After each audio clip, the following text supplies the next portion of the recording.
Hello students, welcome to Geography class of 10th standard.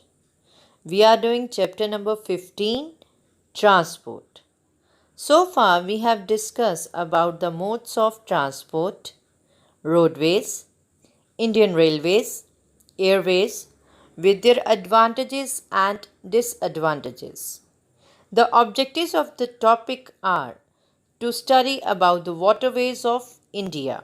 Students, today we are going to give focus on waterways of India, which is given on your page number 284 to 290 of your geography book. Before we start the topic, let's discuss the important terms of the topic. Number one is inland waterways. Inland waterways is a network in the form of rivers, canals, backwaters, and creeks that can be used for transportation in place of or in addition to roads and rails. Number two is coastal shipping. Coastal shipping means movement of goods in cargo from one coast to other. It can be national or international.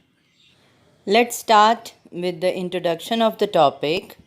India has an extensive network of waterways because it has a long, undent coastline. India also have a good network of inland waterways as it has a numerous rivers, canals, backwaters and creeks. The river Ganga and Brahmaputra are perennial rivers and hence are also used for inland navigation. Let's start with the book reading. Take out your page number 284 of your geography book. D part Waterways. Importance of waterways.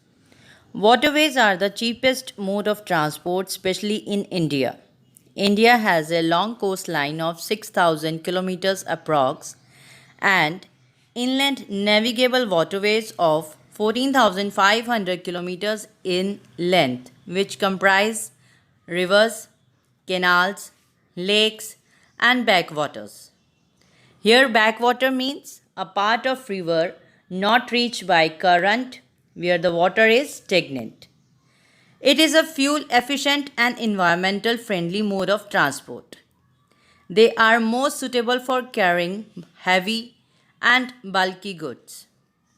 Despite all these favorable conditions, water transport in India currently provides for only about 1% of the total transport of the country. So, students, waterways are an important mode of transport for both passengers and cargo traffic in India.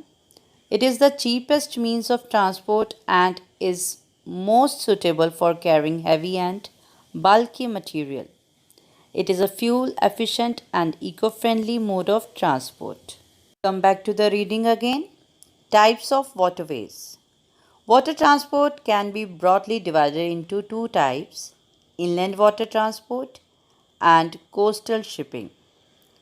We will discuss one by one. Number one is inland waterways. The Central Water Transport Corporation CWTC was constituted in 1967. It has its headquarters at Kolkata. It is mainly engaged in the transportation of goods by inland waterways in the Ganga, Brahmaputra, Hooghly, and Sundarban regions. Inland Waterways Authority of India IWAI came into existence on October 27, 1986 for the development and regulation of inland waterways for shipping and navigation. Its head office is in Noida. The authority primarily undertakes projects for the development and maintenance of IWT infrastructure on national waterways. So, students, CWTC and IWAI both are responsible for the development and maintenance of national waterways in India. Next point is national waterways. As we have national highways on roads, same we have national waterways in water. The two great rivers of India, the Ganga and the Brahmaputra, and their tributaries still carry the largest part of river traffic. The Ganga is navigable for about 800 kilometers from its mouth up to Patna. The Brahmaputra is navigable throughout the year. River transport carries about 50% of transport between Assam and Kolkata. Large volume of consumer goods are carried by the river transport. Following are the national waterways in India. The Government of India has declared 111 waterways as national waterways in the country. Here we are going to discuss some of them.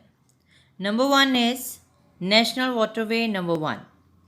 On Ganga River starts from Allahabad to Haldia with a distance of 1620 km.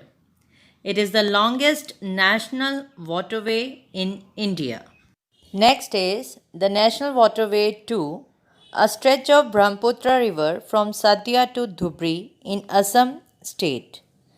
The National Waterway 2 is one of the major freight transportation waterway of northeast India.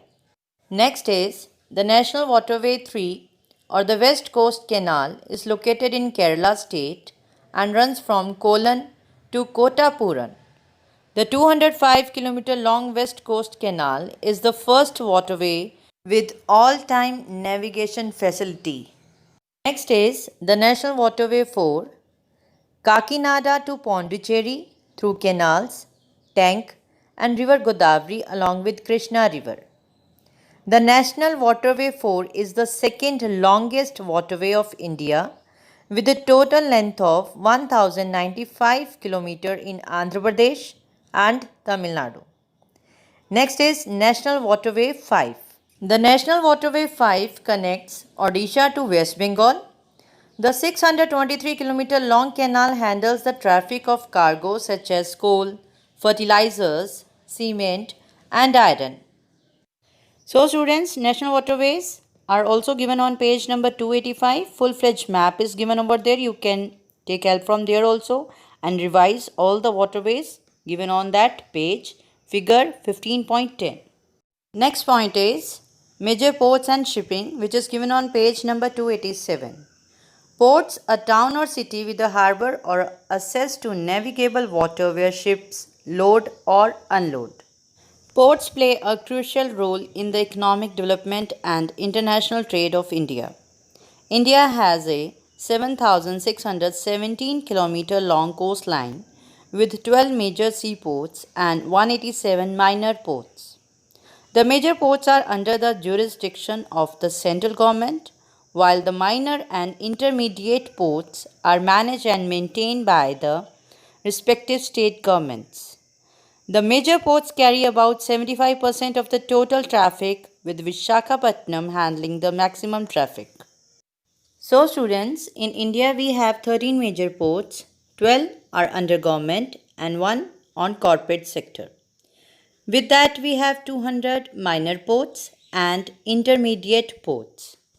Let's discuss one by one.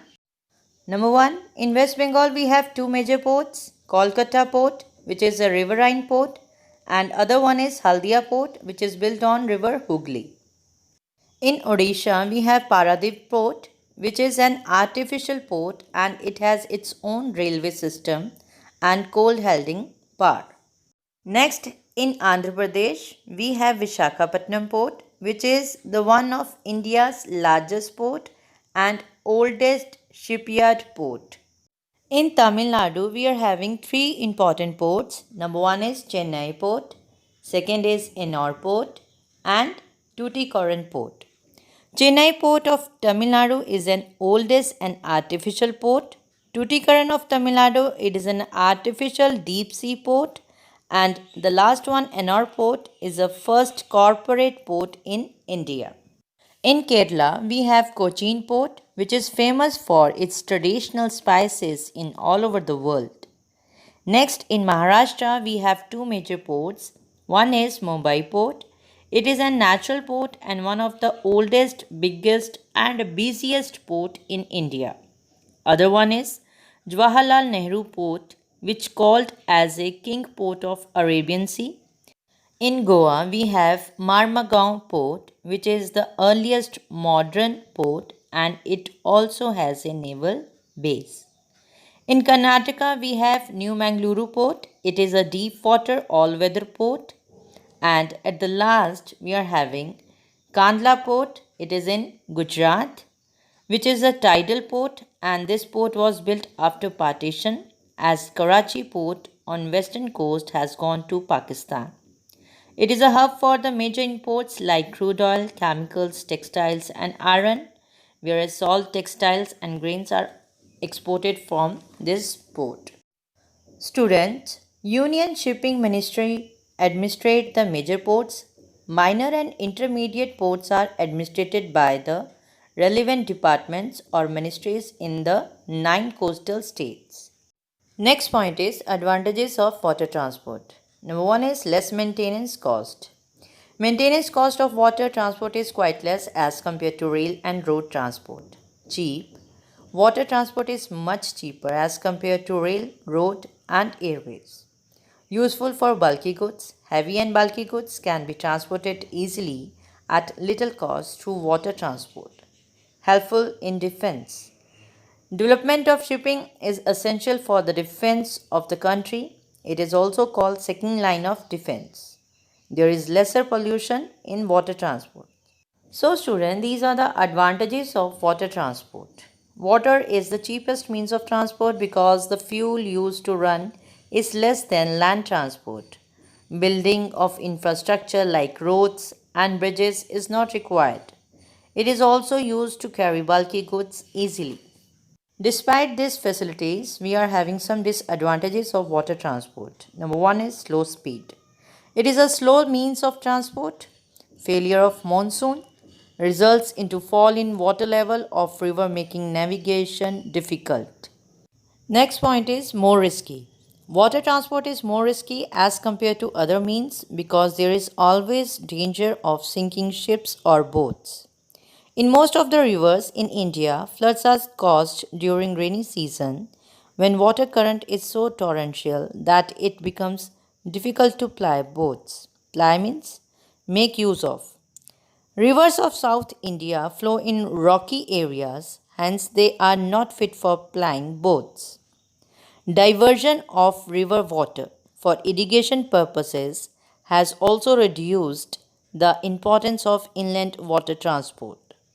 The deforestation of hilly ranges leading to erosion and setting have also been responsible for the decline in water transport. However, for the northeast states of India, inland waterways are most important, especially during the monsoon when parts of the region are isolated from the rest of the country. So, students, these are the disadvantages of water transport. Water transportation is known to be much slower than road transportation as well as aircraft, which means that it is not suitable to transport perishable goods. It is also unsuitable for short distance journeys. Next point is coastal shipping. Coastal shipping means movement of goods in cargo from one coast to other. It can be national or international. Start with the reading. Page number 288. India has the largest merchant shipping fleet among the developing countries and ranks 19th amongst the countries. Fleet means group of vessels. Coastal shipping is one of the most important aspects of Indian transport network. It is most economical in fuel saving and environmental friendly. It involves the movement of goods and passengers from one port to another port within the country. Coastal shipping holds a great promise as it is the most energy efficient and cheapest modes of transport for carriage of bulky goods like iron and steel, iron ore, coal, timber, etc. over long distance. Despite all facilities, the importance of island waterways has declined. It is because road and rail transport have developed considerably. River water has been diverted for the purpose of irrigation. Deforestation of hill slopes has led to erosion and silting of rivers. The transport is not as fast as airways or railways. The seasonal variation is the volume of water affects the navigability of rivers, particularly in South India. Next point is problems of inland waterways. The rivers of peninsular India are not navigable as they have very little water in the hot season. They are dependent on monsoon for their water supply. Only Krishna and Godavari are the chief means of transport in that region and offer cheap access to the markets. The Buckingham Canal in Andhra Pradesh, Telangana, and Tamil Nadu is used for navigation. The Mandovi and Zuari rivers in Goa are also used as waterways. On the western coast in Kerala, the backwater serves as means of navigation. These waterways are used by local boats for transporting goods like spices, coconuts, raw rubber, pepper, and cashew nuts and other products. Next point is advantages of coastal shipping. It is environmental friendly as we already know. It saves fuel as compared to railways and airways, hence it is the cheapest mode of transport. Many coastal industries such as fisheries is depend on coastal shipping. Coastal shipping reduces the burden on rail and road transport systems. It helps in providing employment to thousands of people. It promotes tourism. Its capital investment is much less as compared to other modes of transport. Next is problems of Indian ports. Indian ports are not well connected with their hinterlands. Hinterland means area away from the coast. Indian ports are not well planned, lack facilities, and are very congested. There is a heavy pressure on cargo containers. Cargo means goods carried on ship. Containers are large containers. The coastal fleet is aging fast. Nearly 52% of the tonnage is already due for replacement. There is imbalance in coastal traffic movement as traffic is not equally available in both directions. Hence, this makes it necessary for the ship to take the return journey. Slow handling of the cargo at port and undue port delays inflict heavy losses on shipping companies. Inflict means painful. So students, these are some common problems of Indian ports in which government should take unnecessary steps to reduce it. Our next point is pipeline transport. Pipelines are most convenient, efficient, and economical mode of transporting liquids like petroleum, petroleum products, natural gas, water, milk, etc. Even solids can also be transported through pipelines after converting them into slurry. Slurry means semi liquid mixture. Transportation of pipelines is a new development in India. Pipelines have relieved means give relief. The increasing pressure on the existing surface transport system, railways and roadways. Pipelines have both advantages and disadvantages as described below. Advantages of pipeline are pipeline have the following advantages over other means of transport. They are ideally suited to transport the liquid and gases. Pipelines can be laid through difficult terrains as well as under water. It involves very low energy consumption. It needs very little maintenance. Pipelines are safe, accident free, and environment friendly. Along advantages, we are having disadvantages of pipeline also. Following are the main disadvantages of pipeline transport. It is not flexible, that it can be used only for a few fixed points. Its capacity cannot be increased once it is laid. It is difficult to make security arrangements for pipelines. Underground pipelines cannot be easily repaired and detection of leakage is also difficult. Detection means to trace out. In short, to sum up, the advantages of pipeline are suitable for all weather, low energy consumption, space utilization, continuous. Along that, we are having disadvantages also. state of commodity to be transported is limited, leakages, high fixed cost. The truth is not that pretty. The oil and gas industries routinely claims that pipelines are the safest, cleanest way to transport their products. And yet pipelines leaks and spills happens all the time. And those leaks and spills tend to cause widespread harm to the environment and to people. With that, we have completed our today's topic waterways, importance of waterways, types of waterways, problem of island waterways, coastal shipping, their advantages and disadvantages, and at the last, pipeline transport. Hope you understand well. We will meet very soon with a new topic. Till then, you have to revise and solve the related back exercise. Be safe, be happy, have a nice day.